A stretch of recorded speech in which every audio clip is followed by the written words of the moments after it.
Hello there, beautiful internet and you amazing creatures of the beyond. On today's menu, we have zombie apocalypse. I was recently playing a game called Dawn of the Dead, unrelated to the movie, um, and it's a mod in a game called Man Assault Squad 2 Man of something, Man of War. I can't remember right now. Anyway, and I was just seeing how dire the situation can get and how difficult it would be to overcome a zombie apocalypse. But in reality, a zombie apocalypse can be rather easily dispatched. Sure, there will be a lot of casualties, mainly due to human errors and well, uh, emotions, basically, because you don't like to leave your loved ones to turn, and then yeah, empathy plays a role, so you can be eaten by your loved ones afterwards. How romantic. But the point is that you know a zombie apocalypse would not happen because exist and we have superb military technology that can easily dispatch slow moving reanimated corpses that can easily starve because, well, they eat flesh to sustain themselves. Basically, those are the rules in the movies. And if you take away the food source, you isolate them, you exterminate them block by block into smaller uh, pieces, sectors. It's easy to contain the threat. Of course, there are many types of threat when it comes to zombie apocalypses, but most of zombie apocalypses tend to be sort of like, oh, the zombie will just bite or scratch you and you'll transform and so on and so forth.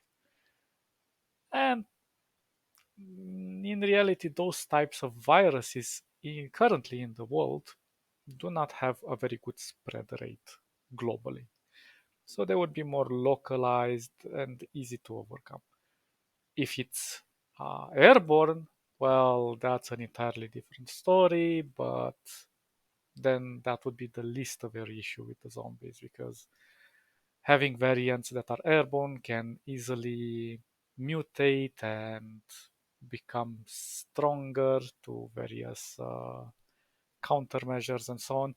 So that's a whole different scenario. So we're just gonna hold on to the simple scenarios. And I love zombie movies. I've seen all Romero's movies. Uh, I've seen many other types of variants of zombie movies. Obviously, my favorite is 28 Days Later because it's such an impactful movie. But in general, zombies in movies are meant to have the horror element, not the scientific one. Because when you see, it's like, oh, there was a pandemic or an outbreak and it took over the world, the end. Now let's move on to the action scenes. They just soup over that explanation. And that's not really how it works in reality, as we have seen with other real life pandemics. There are ways to quarantine it. And unfortunately, there aren't many zombie movies out there that focus on the scientific factor to show. Sure, when you don't have like a military unit nearby you and you have to fend for yourself and so on, and the undead are gathering around you and trying to overcome your position, you have to be clever, maybe distract them, overcome them. In some movies, they are smarter than other movies, and so on. In some, they are faster than slower moving zombies than in other different movies, and so on. So it's scenario based. But most of the time, if you're clever and careful, you can kind of avoid those threats. Then again, I focus on a very old movie now that I found fascinating. It's actually made in 1971. It's called The Andromeda Strain, and it's based on a novel from 1969 by Michael Crichton with the same name, The Andromeda Strain. So basically, it's kind of this alien virus that enters our atmosphere through a comet or a rock body, whatever that fell from the sky, and it infects everything airborne. But the military acts in time, isolates the area, and then sends the best scientific minds they have.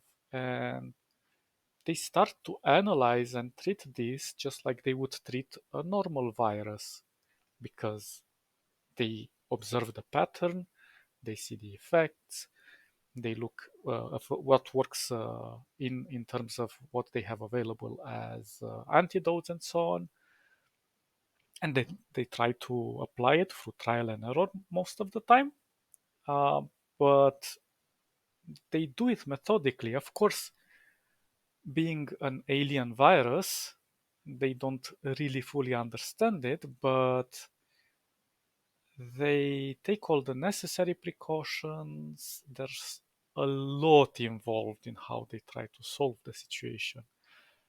And that is exactly what most likely will happen in the world as well, even if it was this sort of zombie outbreak. It wouldn't manage to immediately take over the world because there are strategies put in place to sort these kind of issues, well, similar issues that can have similar solutions. And outbreaks are nothing new to us. Uh, if we look back into the past, or just in general in nature, uh, it's nature's way to kind of do its best, well, genetic selection, let's say. The strongest survive, or the gene that the best adapts will survive due to, I don't know, a pandemic or anything like that, or an endemic. But of course, viruses don't have a mind of their own, and they don't hate humanity and want to destroy us. They just try to adapt and find hosts so they can kind of multiply. Of course, viruses are a very debated topic if they're dead or alive. In a way, they are zombies and in themselves. But we know there are many viruses out there, even today, that we have to coexist with them because it's nearly impossible. Well, not nearly, it is possible to eradicate diseases and viruses altogether if we educate society as a whole. And I've seen some movies. I can't remember right now. There was a movie from Australia where zombie apocalypse happened and they overcame it and they had all of these instructions, but zombies were still around for a while, whatever. Of course, it was a bit kind of a convoluted plot, but the point was that the humanity learned to, in that reality, learned to coexist with the zombie outbreak and have ways to either prevent it, overcome it, and slowly eradicate it somehow. Um, but at the end of the day, yeah, it's impossible to have a zombie apocalypse that eradicates the entire humanity and the zombie apocalypse to exist forever because bodies decay at the end of the day, you know? Even if they don't, even if they eat flesh, the body themselves lose the bodily functions, all the organ functions, and they start to crumble due to, um, well, natural elements and so on. So, yeah, if that ever happens, you can just go to an isolated place, stay there for maybe a year or two, and when you come back, society will be back to normal, Hopefully. Okay, guys, stay awesome. I'll catch you in the next episode.